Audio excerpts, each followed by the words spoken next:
उल्हासनगरच्या ढोलूराम दरबार परिसरात कट मारल्याच्या वादातून एका व्यक्तीवर प्राणघातक हल्ला केल्याची घटना घडली।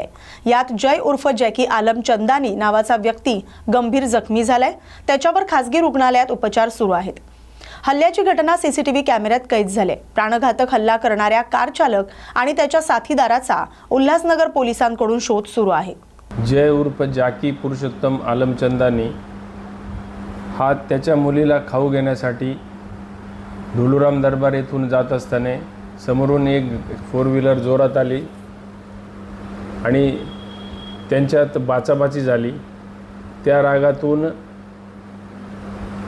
जॅकीवर जीवघेणा हल्ला झालेला आहे।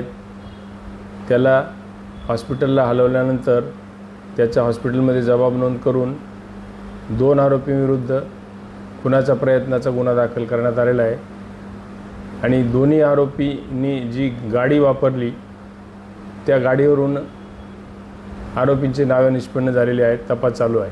सर, हत्यार गुन्ह्यामध्ये कुठले वापरले आणि एवढे विकोपाला काय गेलं की जीवावर घेतले?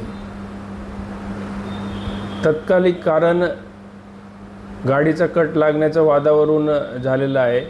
त्यांच्यात दुश्मनी अशी काही नाही, एकमेकांना ओळखत पण नाही, परंतु गुन्हेगार निष्पन्न झालेले आहेत। तपास चालू आहे। अमरावती जिल्ह्यातील मेळघाटमधील आदिवासी बांधव आणि मका उत्पादक शेतकऱ्यांची सामाजिक कार्यकर्ते बंड्या साने यांच्या नेतृत्वात परतवाडा येथून पायदळ यात्रा सुरू झाली। थेट अमरावती विभागीय आयुक्त कार्यालयात आदिवासी बांधवांनी बसत ठिय्या आंदोलन मांडले।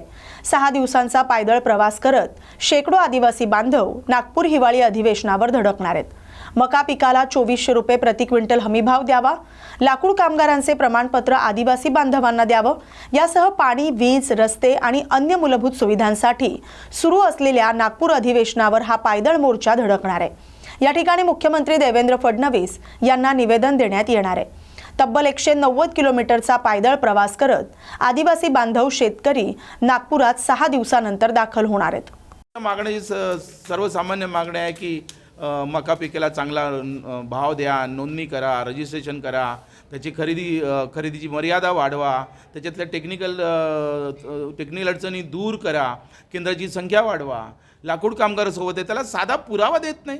म्हणजे ही लोक काम करतात, आपले सगळं काय म्हणतात की याला पेन्शनसाठी सगळं वगैरे कागदपत्र सगळे पुरे करतात। 20-20 साल उन्होंने लाकूड कामगार म्हणून काम केलं, खांदे गेलेत, पाय गेलेत, त्यांना साधा पुरावा देऊ शकत नाही। 100 म्हणजे 1.5 वर्षापासून 200 RTI टाकले, आता काय म्हणावं बाबा, 200 RTI टाकले, त्यांनी काम केल्याचा पुरावा पाहिजे।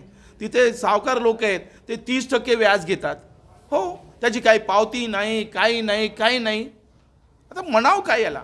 फार वाईट वाटतं की लोकांना आणि प्रशासनच यांना मजबूर करतं, आम्हाला मजबूर करतं की इथं लोकशाही दिवस आहे। ते माननीय बावनकुळे साहेब आले होते, 8 दिवसात आम्ही सगळं करू, आमच्याकडे ती बाई आहे, ते कागद जमा केले, काही नाही। तुम्ही सगळे लोक होते की 8 दिवसात आम्ही सगळं हे करू ते करू। हजारो लोक बिचारी आली होती, गेली तोंडाला पाण्या पुसल्यासारखं, आणि पत्र यांच्याकडे देऊन गेलं, संपलं। मुक्काम ठरेल आमचा। आम्ही सरांशी बोलतो, ते 2-4 फॉरेस्टच्या अधिकाऱ्यांनी आणि आदिवासी विकास विभागाच्या साहेबांना बोलवतील आणि मग सगळे मिळून आम्ही बसू, ठरवू आणि पुढे जाऊ।